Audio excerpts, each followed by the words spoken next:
Hoje um vídeo um pouco mais filosófico, falando sobre evolução de câmeras e o que esperar de 2023 em diante no mundo da fotografia. Vamos lá. Buenas, tudo certo? Eu sou o Lucas Cavaleiro, sou fotógrafo aqui em Porto Alegre, também dou cursos e workshops de fotografia, tenho meu curso online em Comunidade Lucas Cavaleiro, curso de ensaio de AZ e também faço um tour pelo Brasil. Aqui embaixo, inclusive, tem as datas do novo tour dos meus cursos, tanto de flash quanto de ensaios, beleza? Fica ligado aí que fazendo algumas viagens aí pelo Brasil. Para quem não me conhece, eu já fotografo há 16 anos, 17 anos, agora vai completar em 2023, 17 anos, e eu já vi muita coisa nesse mundo da fotografia, nessa corrida do mercado da fotografia. E eu tava pensando o seguinte, a gente teve, para quem não tá começando agora, ou para quem não viu, a gente tinha lá por 2002 câmeras de 6 megapixels, 2006 também, foi quando eu comecei a fotografar em 2006, a gente tinha câmeras de 6 megapixels. E aí aconteceu o que eu chamo de corrida dos megapixels. A gente tinha toda semana, todo mês, uma nova câmera que conseguia fazer mais megapixels. Até, por exemplo, a gente tem uma USR que faz 50 megapixels e a gente teve o que eu chamo de corrida dos megapixels. Cada câmera trazia mais megapixels e essa era a evolução. Hoje em dia já está meio batido, todo mundo acho que sabe que megapixel não é tudo, a resolução é bom ter, mas uma câmera de 20 megapixels, 18, 24, daí sobra para 99% das pessoas. E te digo mais, eu acredito que a necessidade de resolução diminuiu com o passar do tempo. Como assim, Lucas? Sim, antigamente a gente fazia tudo para impressão, hoje a gente faz quase tudo para web. E a gente sabe que não precisa de 50 megapixels para um monitor 4K, certo? Então tem essas questões aí.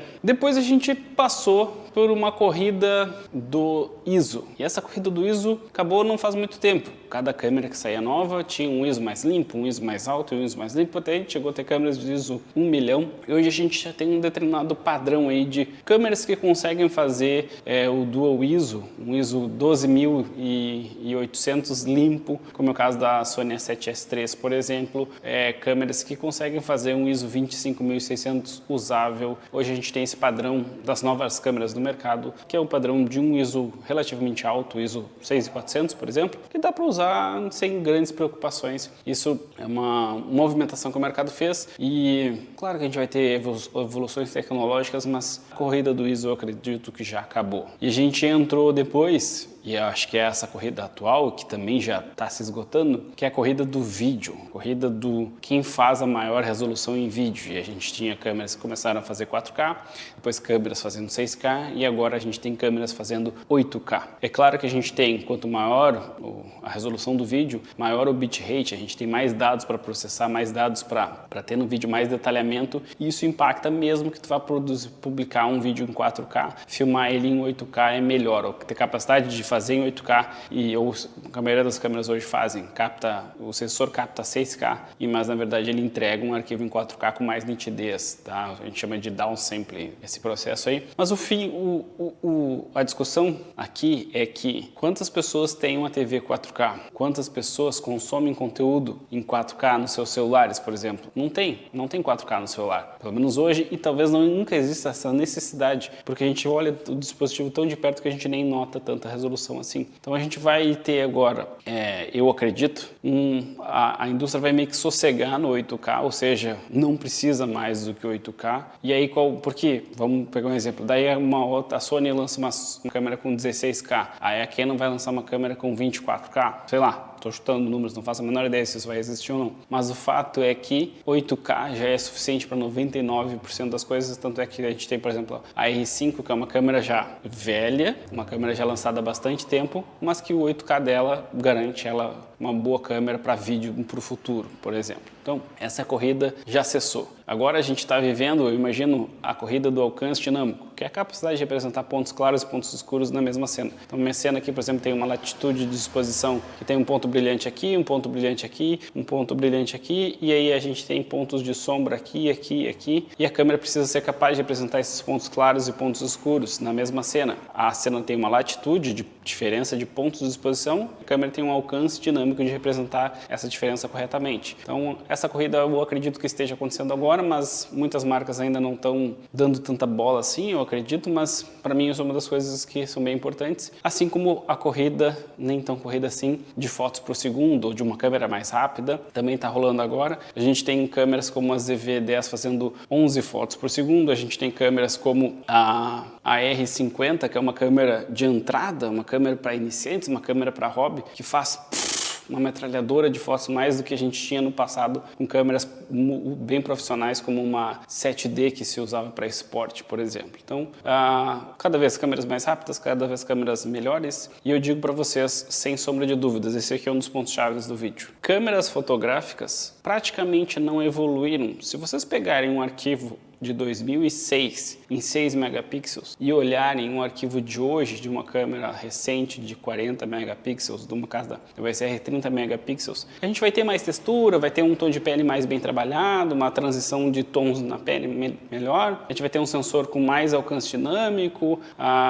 essas transições das partes mais claras para as partes mais escuras melhor representada, tirando a parte do ISO, que aí melhorou 200%, 500% o ISO é realmente muito melhor. A gente não teve uma evolução tão grande assim em situações controladas de luz para. O que mudou foram outras coisas juntos, como o ISO, claro, mas não só o ISO, ou ruído, mas a questão de fotos por segundo, a questão de velocidade da câmera em si. Qual será, na minha opinião, a próxima corrida? Qual será o diferencial que as marcas como Canon, Sony, Fuji, Nikon vão querer fazer nessas câmeras? E eu acredito que essa corrida já está acontecendo, que é a corrida da inteligência artificial. A Sony A7 A7R5 já colocou um processador de inteligência artificial de processamento de dados para processar rostos, entender quando é um rosto. A Canon, se não me engano, também tem um processador semelhante nas suas novas câmeras, como a R6 Mark II, que processam, predizem, tem uma inteligência para predizer se eu estou me movendo para cá, então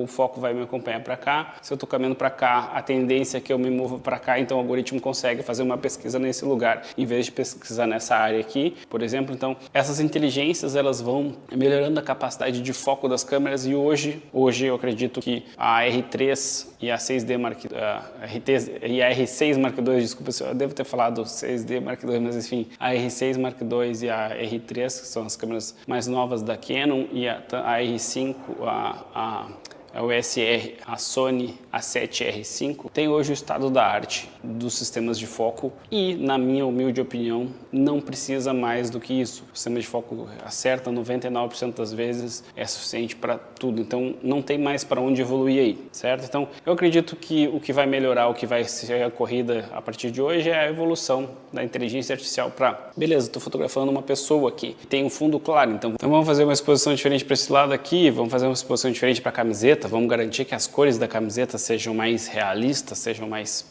bem feitas, vamos fazer um processamento para suavizar a pele, vamos fazer um processamento para emagrecer o rosto, como a gente vê nos celulares. Então, tudo que a gente vê acontecendo nos celulares, fazer um HDR automático lá e maravilhosamente bem, fazer um recorte para desfocar o fundo, tudo isso que a gente está vendo nos celulares vai começar a ser embutido cada vez mais nas câmeras, e eu acho que isso vai ser um fator de diferenciação das novas câmeras.